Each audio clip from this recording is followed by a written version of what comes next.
You know, I was like most kids. School days, my parents could not get me out of bed. But on Saturday morning, when the cartoons were on, 6 a.m., bowl of cereal, front of the TV, I was there all day until the golf matches came on. I loved cartoons.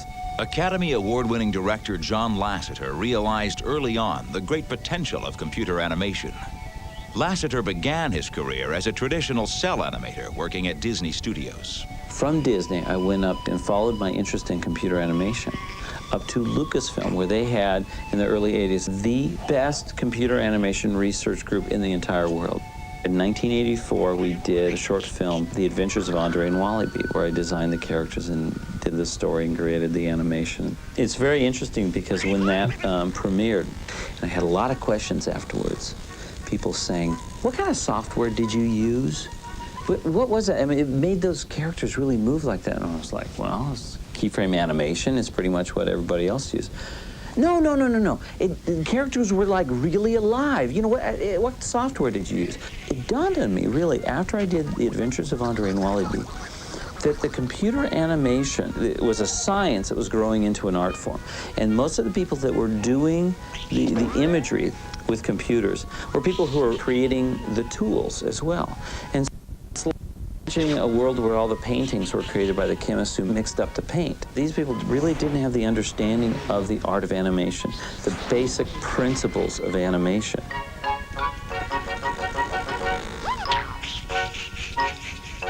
About that time, the group at Lucasfilm spun off and formed the separate company called Pixar in February of 1986. And that same year, we could say, you know, let's do a new short film, something that we can say, this is Pixar.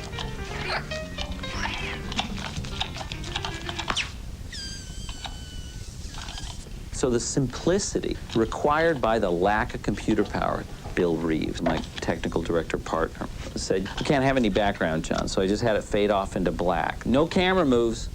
All right, we'll lock the camera down. All these things came together and focused everybody on just the characters.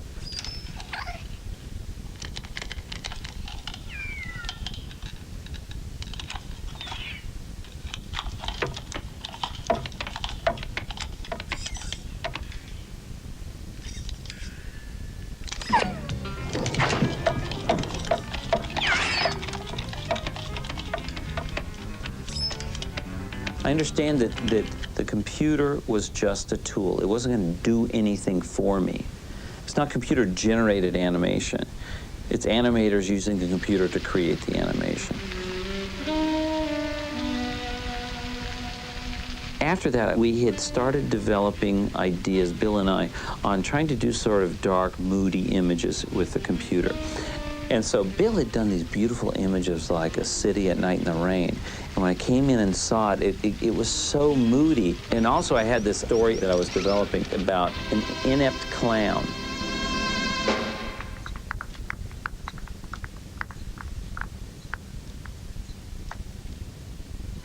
The star, the guy who was really good, was his unicycle that was alive.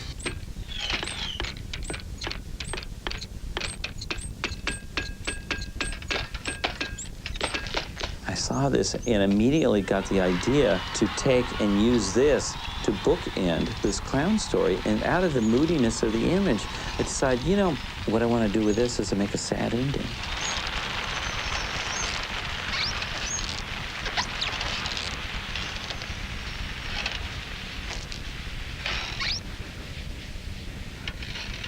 And the challenge for Red's Dream was to deal with a sad ending. I was trying to get the pathos, that feeling, that heart. Everybody at Pixar was like, no, don't do it. Don't do a sad ending. Make it happy. Make the clown come in and buy him or something like that. And I was like, no. Let's make it sad. Let's go with this.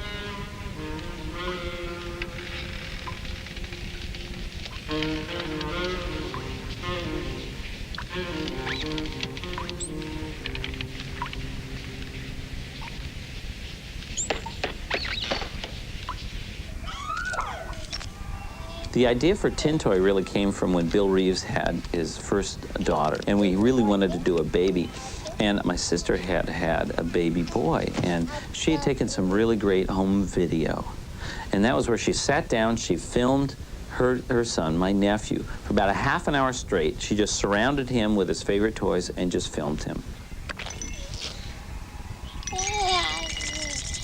It was so much fun, and I started looking at this and saw how he just would slobber on these toys. And I thought, oh boy, wouldn't it be horrible to be a toy? And it was like...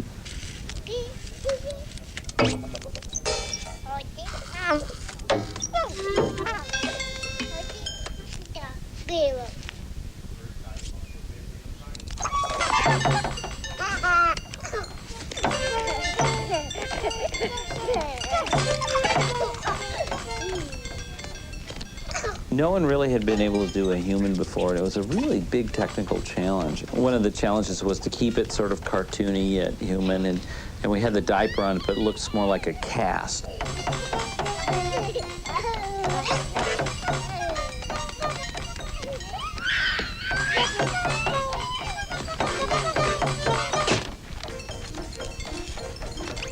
It's very hard to do organic shapes and things with a computer, and that baby was just all organic, and so it was a really, but it's interesting, there's a lot of things that we worked and developed to do that baby in Tin Toy that was the foundation for all the work that we did in Toy Story.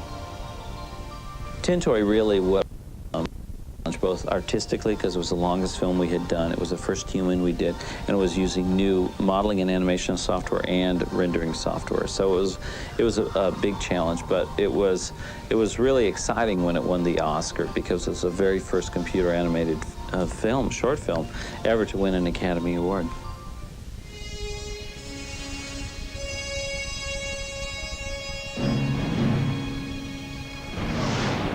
The state-of-the-art in computer animation is a moving target. Computer hardware companies and software developers are constantly striving to make their products faster, better, and cheaper. This has made possible an explosion of high-quality animation and effects on cost-conscious episodic television. All right, Enzo, you did it. You saved everyone. Are you okay? From Saturday morning children's cartoons to high-tech sci-fi, CGI is changing the face of television. It was literally just a few years ago where special effects were models. When you thought of special effects, that's what you were dealing with, was a model. Computers in those days were attached to cameras, and we'd stick some 35mm film in the camera, put them out on a stage, put a blue screen behind it. What the computer did was move the camera. Within the last few years, that's changed completely. Now the computer is generating the imagery. There is no camera. As an effects supervisor, I have to deal with two issues. Well, what would it really be like? And the other one would be, well, what looks good on film? That's a big difference in terms of the two universes. We'll quite frequently try to design something as specifically real as we can. For example, the Voyager is actually built to scale as if it would exist. It's huge in the computer, so that we know that if we build everything else around it to scale, that they'll have direct relationships between them. We can fit a shuttle in the shuttle bay because the shuttle is actually built the size it would really be, and so is the Voyager, so it goes right in. And we know that there's that direct relationship. Style can be a very arbitrary thing in this business, in that it depends on what you're producing and how much style you can infuse in it.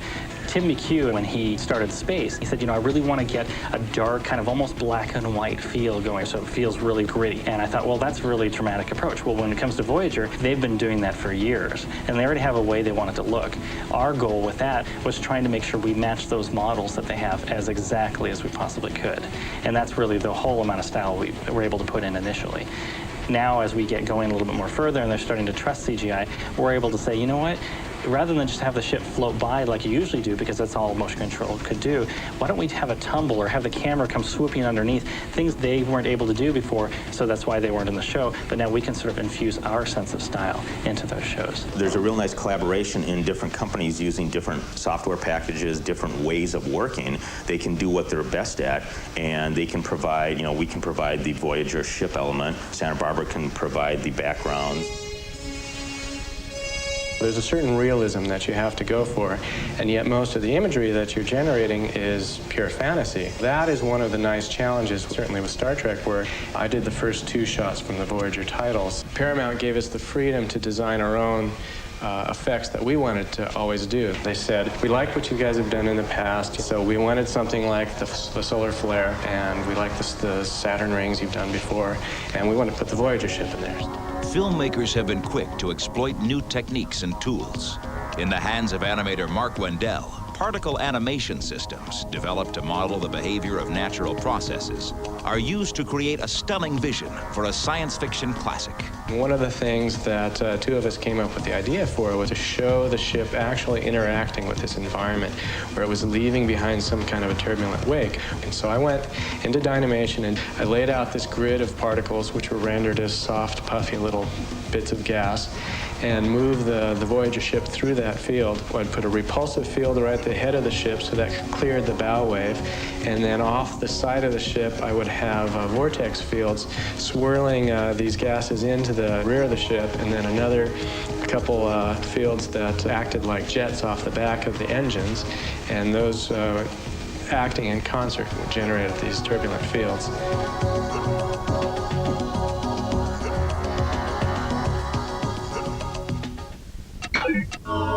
Okay, Lieutenant, you've got one more chance to keep us from being nuked. Faster processors and better controllers have opened the door for more and more realistic computer games. The line between film-style animation and game visuals is quickly breaking down.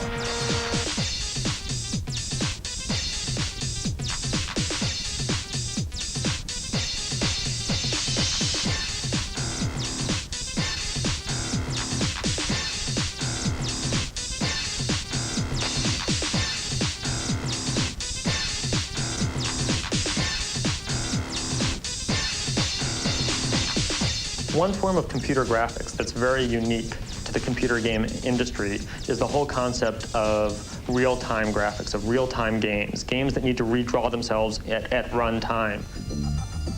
A game like Zork Nemesis gets completely pre-rendered. Things don't change in real time. When you play a real-time game, you're controlling everything on the screen in real time. The characters are built in polygons that redraw themselves every few seconds. You're pushing buttons and you're getting an immediate response.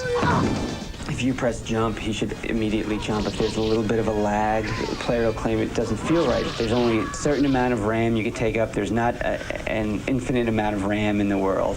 We're challenged to create an exciting experience, an engaging experience within certain parameters. Here we go! The skill sets for creating these computer graphics are an entirely new phenomenon. Because you have to build these graphics within a very specific polygon budget, the number of polygons that the computer can draw. It forces us to take a character and say, how do we create a human with 70 polygons?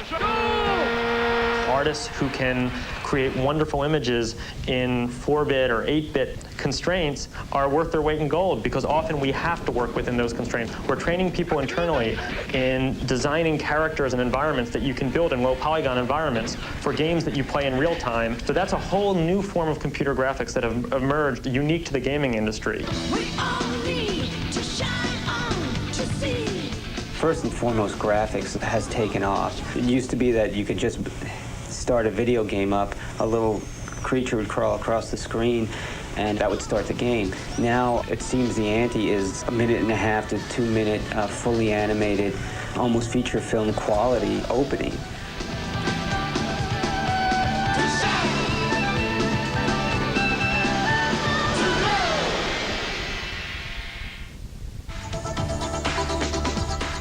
In The Fifth Element, filmmakers turn to CGI and science to solve the riddle of how to put a highly stylized vision of a futuristic Manhattan on the screen.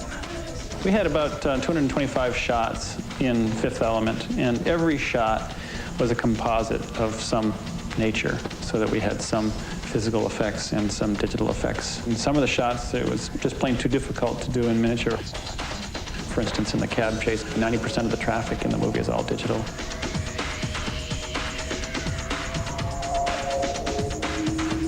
Because of the framing style of the movie, each shot required digital extension of the miniature cityscape.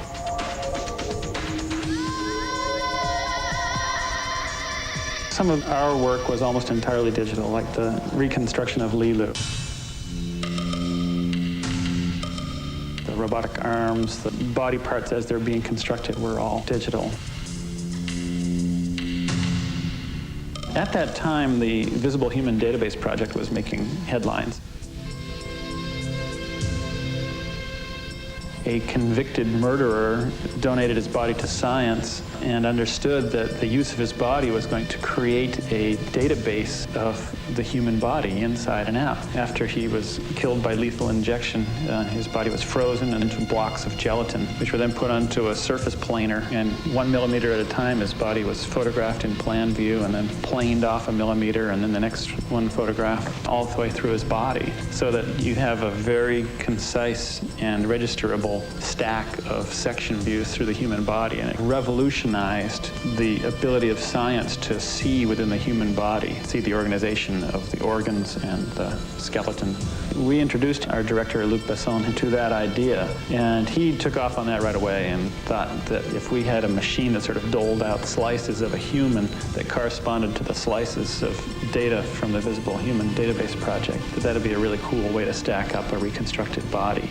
We used that data most directly in our shot of the stacking of Lilu's skull, so that as the machine is working quickly, we have two dispensing machines on either side of frame from which the sort of pick-and-place robots are grabbing slices and stacking them and fusing them onto her skull. Scientists have been among the most prolific users of computer animation. Seeing the unseeable has always been the goal of science. And computer animation provides scientists in a wide range of fields with a very flexible tool for seeing and understanding. Science seeks to model structures and processes that may be too fast or too small, too fast or too slow, too far away in space or time, or too violent to study firsthand. From distant planets to the mysteries hidden within our own bodies, computer animation gives scientists a way of turning theory and data into something that can be seen, communicated, and understood.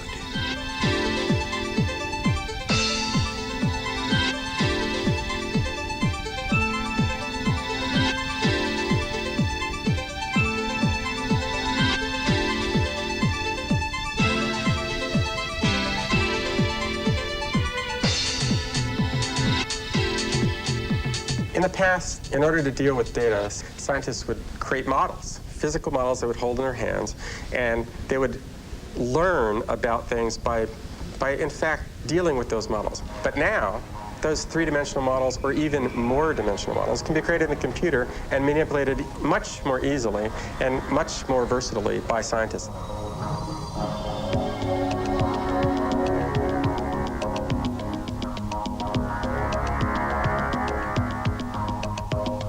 Since we don't send out spacecraft in pairs, the only way we can get a view of them operating is with computer animation.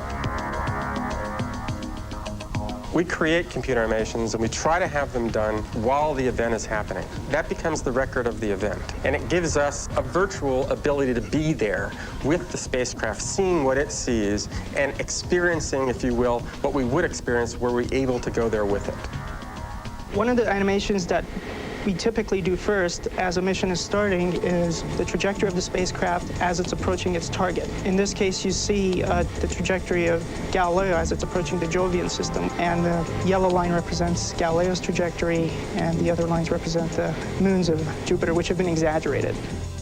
In the last 10 years, there's been an incredible change in computer technology. The kinds of things that used to take a team of dozens of people, weeks, or even months, now we can do in a few days with a few people. Two kinds of challenges. The first one being time-critical stuff. Generally, what I get is, here's the data. We have a press conference tomorrow morning. See what you can do with it. In other words, this has to be on the air tomorrow this time. The second challenge is such as, here is Ganymede. We know the different layers and the core, how it's made up. Find an interesting way of telling the story and visualizing this. We're simulating a volcano on Io. The information provided to me was the gravity of Io, the speed of the particles as they're being ejected, and the cone angle at which they're being ejected. I input those parameters into my animation program, Lightwave, and a plugin for it called Particle Storm. And given those, was able to simulate this volcano here. And the interesting thing about it is, without changing any of the original scientific data that I was given, you notice the particles go up and then they land pretty much on the surrounding Pele. which confirms the original hypotheses the scientists had about how big it was, how strong the particles were being ejected. I certainly have a number of good friends that are in the entertainment industry, and fortunately the software that I use is the one that's used by most of my friends, so whenever I come up with a technique or a trick, I share it with them and vice versa. I use the particle system to depict a volcano, but the people on Babylon 5 use the exact same particle system to do explosions. The nebulas, they're actually Hubble images that they use unretouched, and it looks quite nice. We do around about 40 minutes of animation per year for Babylon 5.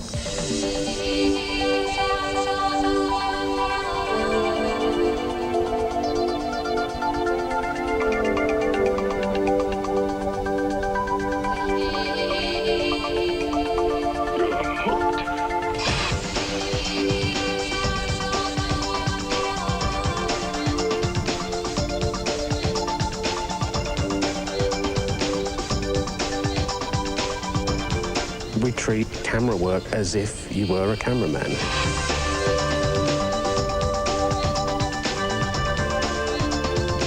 A computer effects shot is more than just having nice-looking spaceships in a star field. We try and add that little bit more to it by playing around with composition and camera motion.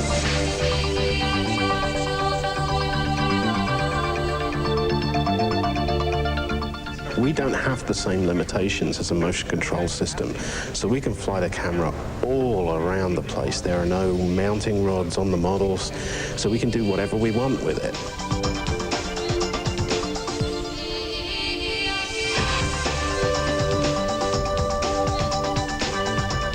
It has been a real problem having any kind of massive effects because they've always been so expensive.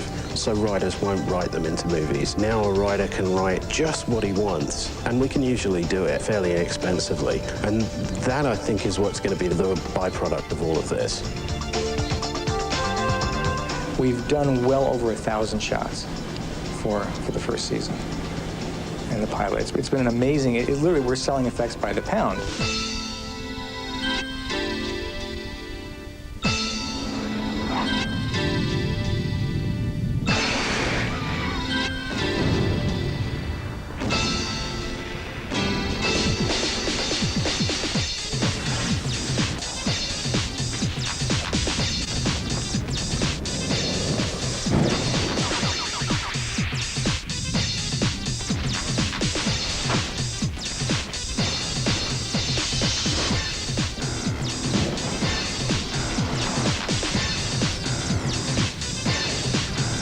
We have not had to make very many compromises to get this volume of work.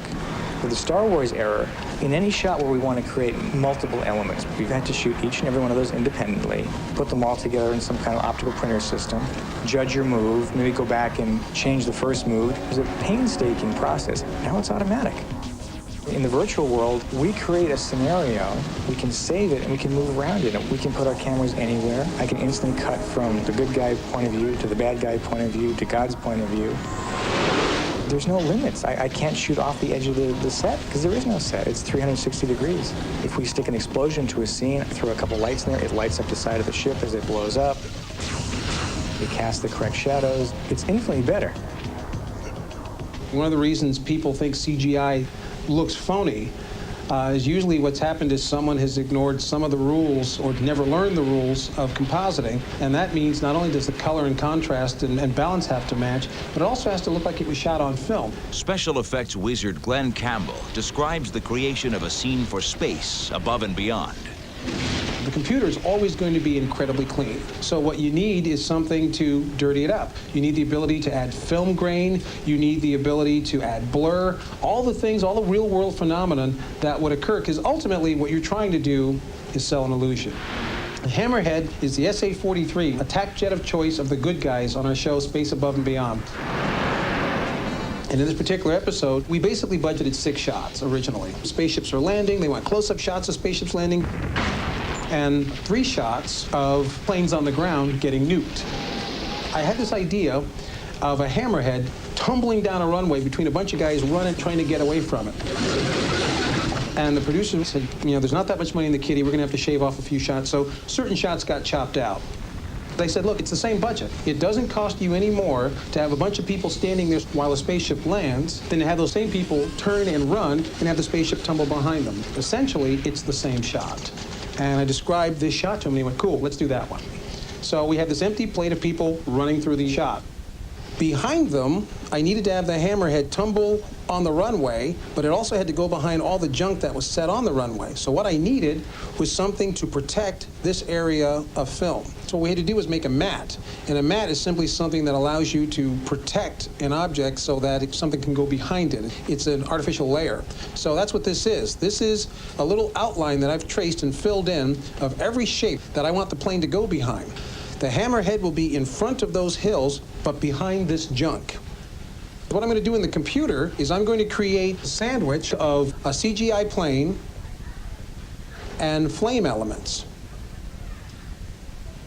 What I've done here to help give the illusion of exploding is I've taken this plane, literally shrunk it down, and taken two of them and placed them in the same path that the plane is tumbling. So what will happen is as the plane falls over, this little miniature hammer will throw out shrapnel that will give the illusion that this plane is falling apart. As the plane slides over and explodes, a slightly larger hammer will throw out bigger pieces of shrapnel. The reason I have to do that is because if I take a piece of this wing, for example, and throw it up into the air, as the hammerhead slides from left to right, that piece of geometry will actually travel with it. Instead of going up, now independently loose of that and tumbling around, it'll still travel like it's attached on a string, which is bad.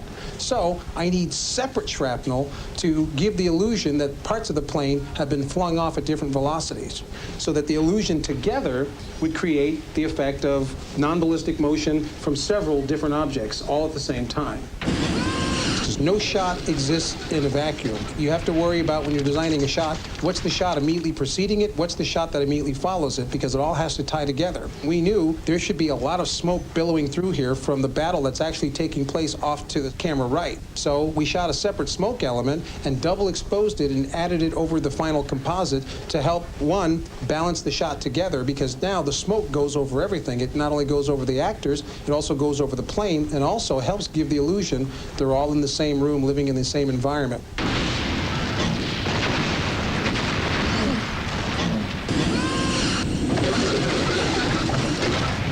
If you ask the question, what's computer animation? It is a technical art form that has absolutely no limitations and no boundaries. At Digital Muse in Santa Monica, the animators who usually imagine Star Trek futures use the computer as a time machine to resurrect the Titanic for the CBS miniseries. The interesting about working on something that everybody's seen is you have to be more historically accurate, because everybody's seen pictures of the Titanic. They think they know what the Titanic looks like, so you have to give them that. Our job was to photorealistically recreate the Titanic, the people on the Titanic, the water around the Titanic, the clouds above the Titanic, the smoke coming out of the stacks, and the waves it made as it sank. We had to go in and recreate New York in the early part of the century. We took some early photographs and built a lot of CG to help correspond to what it should look like. One of the problems that we had, for accuracy's sake, was that the Titanic was brand new. This was its maiden voyage. And one of the things that you do to make a model appear more realistic is you dirty down the model. We had to walk a fine line between historical accuracy and photorealism, because when you put the ship totally clean in the environment, it looks fake, even though that's probably the way it really looked. You don't expect it to look that way. It's very hard to recreate natural, dynamic objects like ocean water. And people know what it's supposed to look like because they see it all the time. To recreate a dynamic system like an ocean water, you basically have to build somewhat of a mathematical model that recreates how it changes over time, how it sparkles differently in different lighting situations, and how the colors tend to ebb and flow. So we were able to try something, go look at the real ocean, say, no, that's not quite right, come back, make a few more changes, and gradually fine-tune it into something that when someone looked at it, they had no idea they were looking at something created in a computer. If your image is not photorealistic and believable, the story will suffer. We try to carry the grand film look through all the shots we do whenever we can. On Titanic, we have very grandiose moves. They're sweeping, epic kind of moves. There's no longer this compromise that we have to do in achieving a look in television, which was always very different from the film was. The system is a time machine. It makes it easier now for producers and for storytellers to tell their stories based on any time period. You can do future stuff, you can do past stuff, you can do present stuff, and CG can help in all of that. Computer illusions are a new type of reality. The use of computers today for things we do are slowly blurring the line between what's real and what's computer generated. And that's the fun thing for me, because years from now, we're not going to be able to tell anymore. From the resurrection of worlds lost in the mists of time, to the startling vistas of spacefaring civilizations in countless tomorrows, the availability of high-quality computer animation is creating a huge demand for highly skilled, trained computer animators. The industry itself has taken a significant hand in seeking out and developing hot new talent. We recruit from all over the world because there's such a shortage of talent. There's a lot of people who want to be in the industry, but there's a shortage of talent. I didn't actually plan on getting into this business. I started off with an undergrad in computer science, and soon after, when I was getting ready to graduate, I messed around with, just a simple paint program.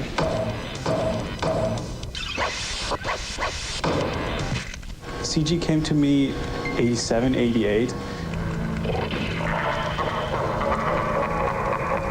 It was these things from Pixar, John Lasseter did. So I think everybody was kind of influenced by that. When I saw that first in Germany, like at that time, I thought, okay, I really want to do something like that. I don't know what the percentage is, but there's a large number of people that we get fresh out of school. There are a lot of places that are teaching. UCLA Extension has this lab which teaches a variety of programs. Art Center, Silicon Graphics, a lot of the computer software companies have set up schools. We've got a lot of great people straight out of art schools, and so what we've done here is in a way patterned after the Disney studio back around the time of Snow White.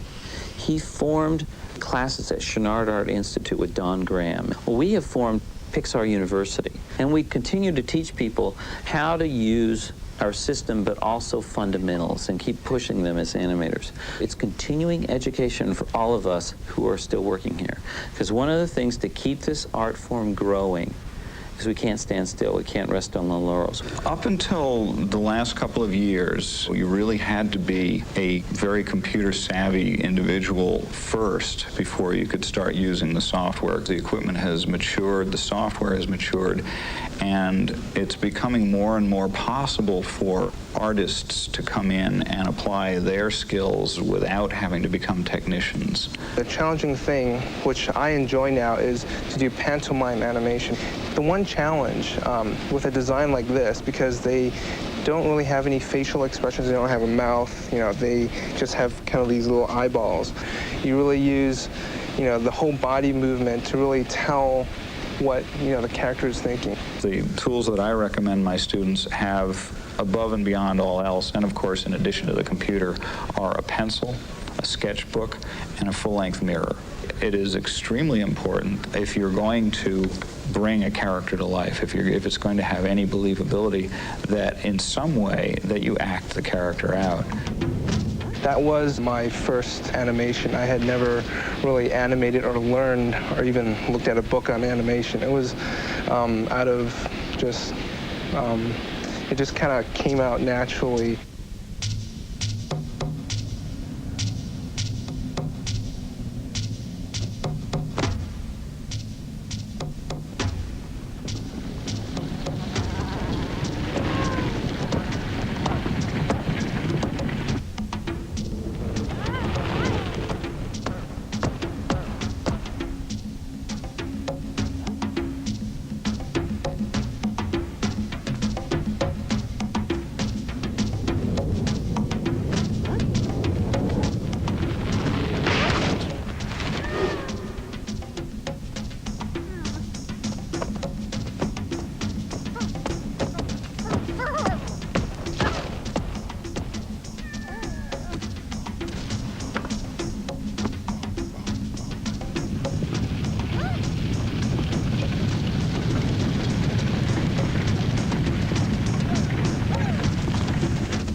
Creating the realistic and believable computer-animated character is the holy grail of CGI.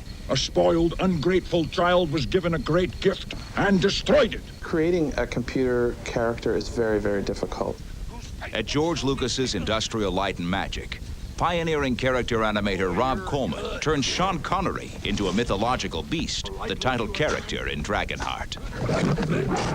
Creating a character that has the same personality on screen as a live actor and having them interact is a challenging task. The reason that is because the audience is very accustomed to watching actors act. And you have to get them over this willing suspension of disbelief, to get them to believe that this synthetic character that only exists inside our computers is as real as the actors. It has to do with how does it move, how does it breathe, how does it blink its eyes, how does it talk, just like we would critique an actor. Hello. Jurassic Park has 6.5 minutes of computer graphics.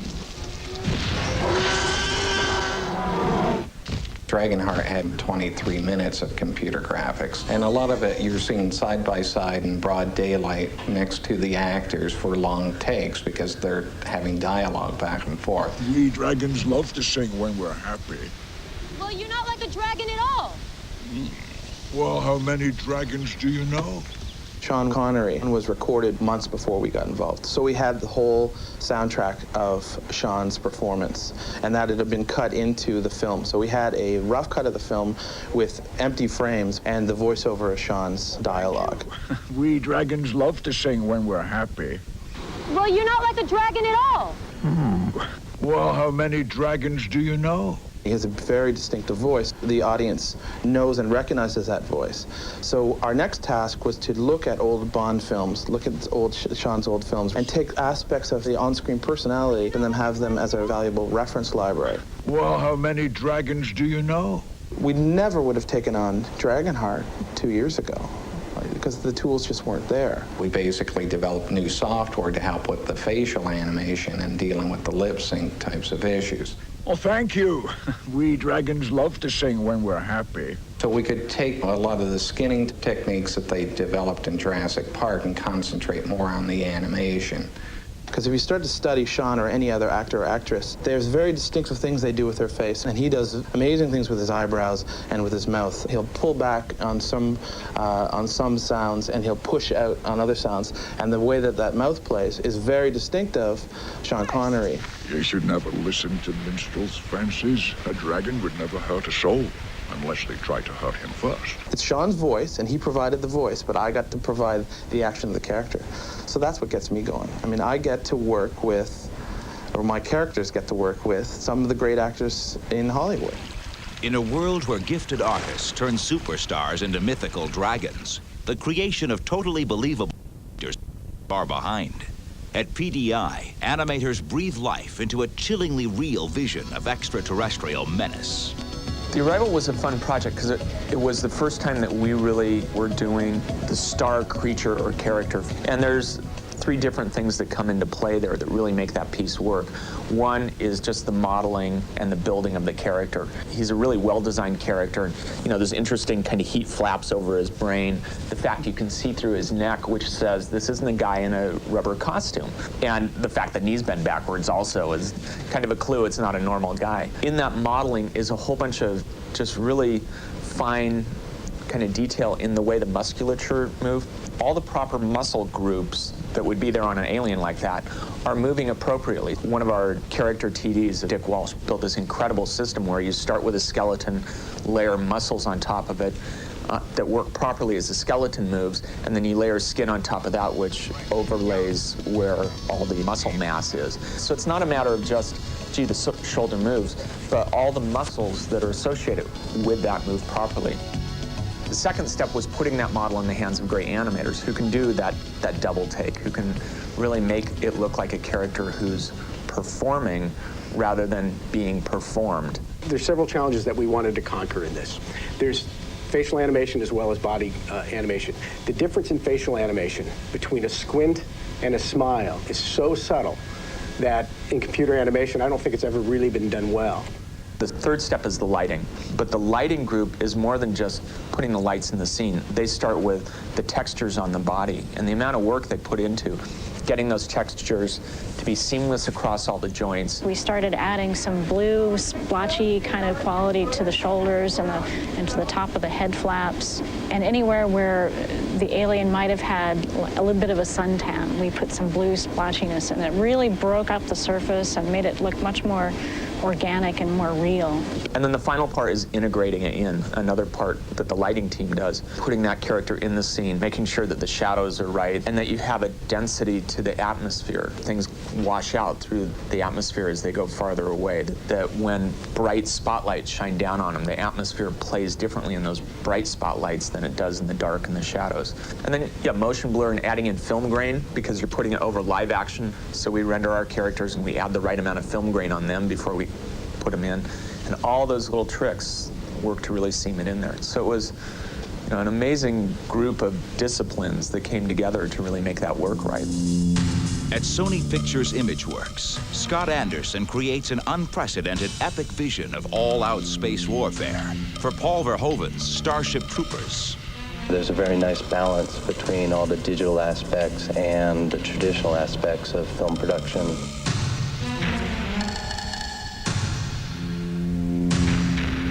CGI has revolutionized the creation of special effects action. We've created huge starship battle sequences. We were trying to overwhelm with information. Filmmakers use computers to plan, design, and execute complex science fiction wonders. The two worlds of digital special effects and traditional special effects have really started to blend. Anything that was going to be large up in front of camera, I almost automatically selected as a traditional model. We had an 18-foot model, which we used for the extreme close-up. Every spaceship you see has multiple passes, which are passes of the motion control camera over them, which go into creating their final look on screen. We had anywhere from 200 to 300 elements in some of our biggest shots. Digital compositing allowed us to handle so many elements. We create this immense level of detail to the large ships. Smaller ships were very hard to get detail into, so we created many of the smaller ships in digital.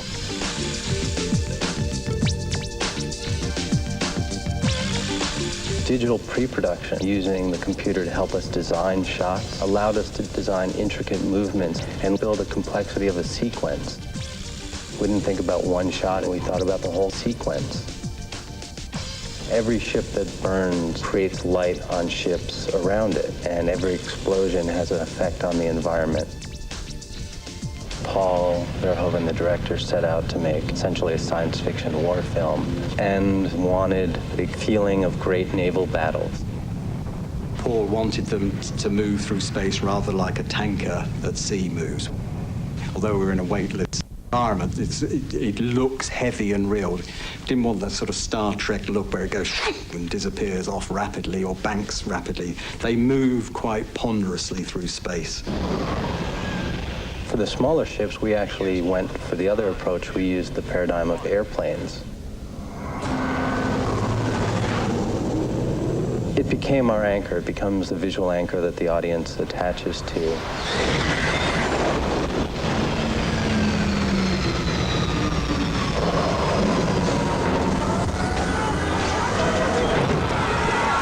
We have this epic expanse of space, yet you are constantly sandwiched in the middle of the action.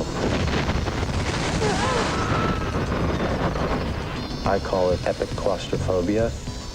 You're always crushed up from below by the planet and above by the ships. The digital tools allowed us to do that in a way that wasn't possible just a couple years ago. As the power of the tools and the skills of computer animators increase, one can start to see the shape of a future where popular entertainment is almost indistinguishable from a Star Trek holodeck. An environment created in real time and made to order, is populated with amazing and impossible creatures. The virtual clones of famous actors, actresses, and historical figures, performing in an interactive story where you, the audience, are part of the action. The tools and the technicians have come to a point now where we're really at a jumping off point. I think the possibilities are endless. There's nothing that you can imagine that can't be done with computer graphics if you have enough money and enough time. Every year, there's new developments in software, there's new things going on that just make the dream easier to realize. And that's what's exciting, is to be here at this moment in time with these tools and with this kind of vision out in front of us. It's going to be great. We can know what the future holds. The only question is, how soon? We have seen that the speed of innovation is faster than prediction. Fantastic fantasies, more real, more interactive, and more spectacular. A world of computer illusion. Just around the corner and beyond our imagination.